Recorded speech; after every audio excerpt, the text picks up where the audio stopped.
want a second look. Yeah, there's something about this one, isn't there? Familiar somehow. We think we're stuck in a specific fragment in time, and we've been repeating that same fragment over and over again. But the flirting's over, Sherlock. Daddy's had enough now.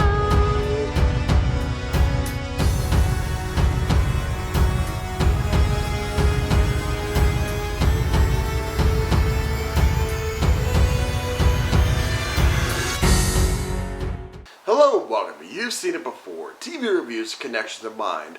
The Guardians of the Galaxy Holiday Special is the latest Marvel property to drop on Disney+. It is also canonically the last installment in Marvel Cinematic Universe Phase 4.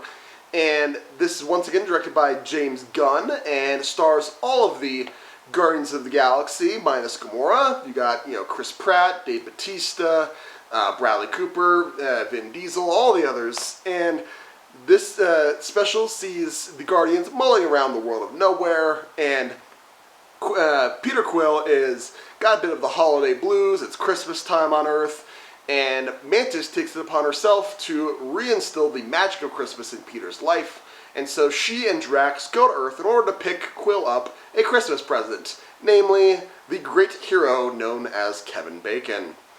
Now, this video review will contain spoilers of the Guardians Holiday Special. I'll be doing my spoiler-free thoughts first and foremost, but there will be spoiler thoughts after I give my letter grade, so be sure to look for that. But first and foremost, let's get into some spoiler-free thoughts on the Guardians Holiday Special. Is it a worthy Marvel edition? Is it worth the Disney Plus subscription? Is it a good teaser for the next Guardians film? I would say yes, this is absolutely a great teaser, a nice little taste for what's to come in Guardians Volume 3, which comes out next year, but also this is just a fun, delightful holiday special that happens to be a feature of the Guardians of the Galaxy. The main focus of this story and the characters that we spend the most time with are Mantis and Drax, and there's a lot of humor that goes along with these two. We've seen this in Guardians Volume 2, we've seen it in Infinity War, and really these two work well off each other. And when they get down to Hollywood in December time, some shenanigans are going to ensue, and they certainly do. And really, it's just the delight. Fun stuff happens. There's good character banter between Mantis and Drax. They've got a good thing going. There's fun with Rocket. Groot is bulking up as he's growing up again. So that's a fun excitement going on there. We also get a fun couple of scenes with Astro the Wonder Dog that we've seen in the first Guardians, but I'm not entirely certain that he's popped up anywhere else except for maybe a What If episode. But yeah, he's a fun little addition to this as well. And really the whole setup, it really does feel like a great holiday special, because the initial premise, it starts out sweet and then swings into the comically absurd, with made only more absurd by the fact that the people doing all these deeds feel like are playing it straight. Like, oh, this is just completely natural. What's going on? Why is anything that we're doing wrong? And then it sticks the landing with a very wholesome holiday scene at the very end. And yes, there is some information in here if you're worried, if you're watching all these Marvel properties and thinking, oh, where are the threads to come in this week? If you're like me, you've been a little bit disappointed with the fact that more recent Marvel properties, especially on Disney Plus, have had very few tangible connections as to what's coming up in future installments or how everything ties together. But I will say there is a very important bit of information in here that you will need to know going into Guardians Volume 3.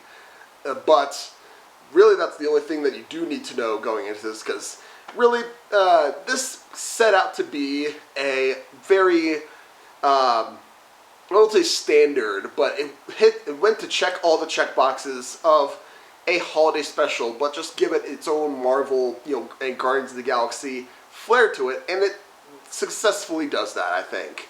If this has any failings, it's that I really think that the Guardians work best when they're working off the larger group of them, rather than just pairing off all the time.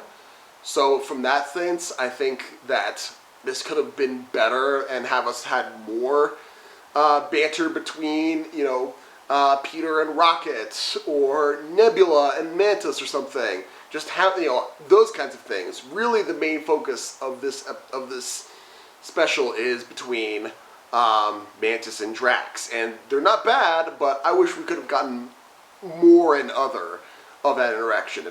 So really, that's the only failings of that. And at 45 minutes, it's perfect for a holiday special. I feel like it could have gone a full 60 minutes. I mean, you're not limited by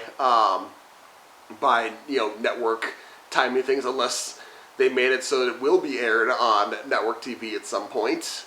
But yeah, you could have made this a full 60 minutes, and I would have been just as happy with that, if not more so. So, if I was going to give the Guardians of the Galaxy Holiday Special a letter grade, I would say this is a A-. Like I said, a perfectly serviceable, delightful holiday special, but that feeling of wanting more from it, it can work to its benefit. It can work to a project's benefit where it leaves you wanting more, but in this case, that feeling of wanting more is a bit of a negative, in my opinion. So, those are my main spoiler-free thoughts on the Guardians of the Galaxy Holiday Special. Now let's get into some spoiler talk as certain plot developments and character arcs that may seem familiar to you and where you may have seen them before.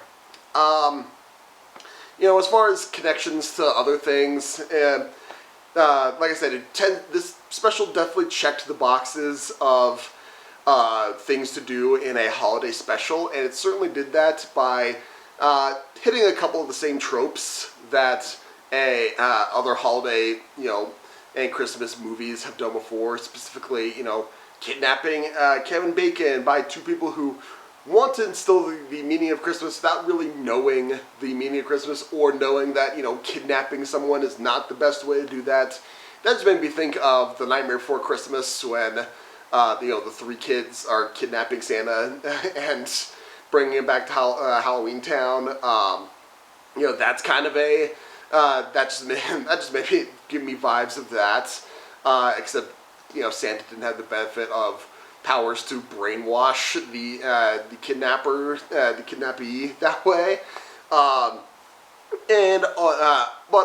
that might be also a better parallel to, I should say, with that would be a family member wanting to kidnap someone in order that means a lot to them, be that in a positive or a negative way. A negative way, because it's very similar to National Lampoon's Christmas Vacation, when Cousin Eddie kidnaps Chevy Chase's boss, or Clark's boss, and brings him to the house.